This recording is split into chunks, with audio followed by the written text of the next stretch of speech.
మోసం చేయడం Congress party patent అని బీఆర్ఎస్ వర్కింగ్ ప్రెసిడెంట్ కేటీఆర్ విమర్శించారు.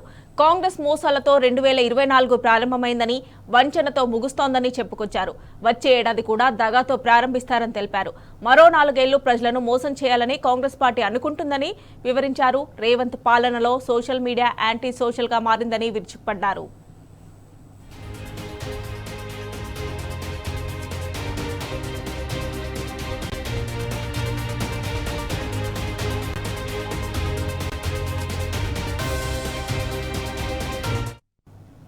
ఈ ఏడాది లగచెర్ల హైడ్రా అంశాలపై పోరాటం చేశామని బీఆర్ఎస్ వర్కింగ్ ప్రెసిడెంట్ కేటీఆర్ గుర్తు చేశారు.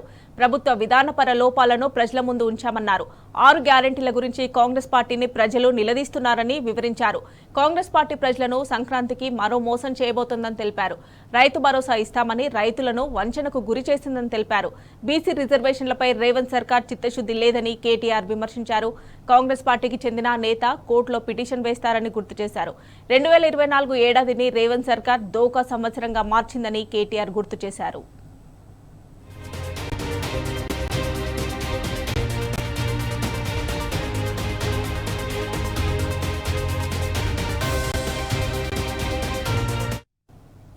కాంగ్రెస్ బీజేపీ దోస్తీ గురించి ప్రస్తావించారు. రేవంత్ రెడ్డి ప్రభుత్వానికి బీజేపీ ఎంపీలు, కేంద్ర మంత్రులు రక్షణ కవచంగా నిలిచారని తెలిపారు. అందుకోసమే అమృత్ టెండర్లపై కేంద్ర ప్రభుత్వం నోరు మెదపడం లేదన్నారు. అక్రమ కేసులు నమోదు చేసి బెదిరించాలని చూస్తున్నారని వివరించారు.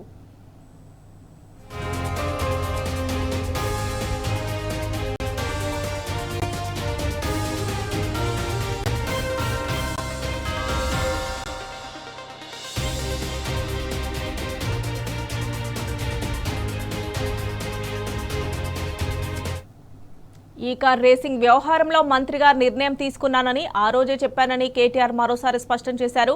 ఇప్పుడు అదే మాటకు కట్టుబడి ఉన్నానని వివరించారు.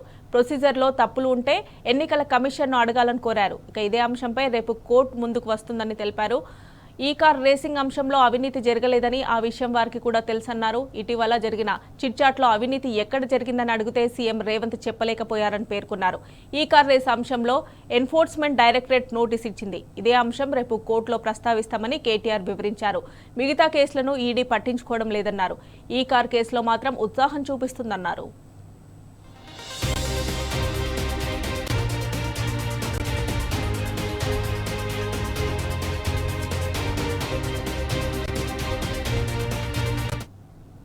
మాజీ ప్రధాని మన్మోహన్ సింగ్ కోసం ప్రత్యేకంగా అసెంబ్లీ సమావేశం ఏర్పాటు చేయడాన్ని కేటీఆర్ స్వాగతించారు.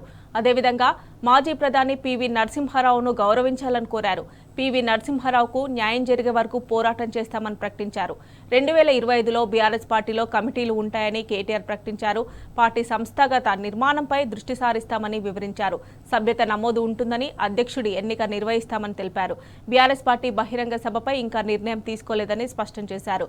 గ్రాడ్యుయేట్ ఎమ్మెల్సీ ఎన్నికల్లో పోటీ చేసే అంశంపై ఇంకా చర్చ జరగలేదని కేటీఆర్ తేల్చి చెప్పారు.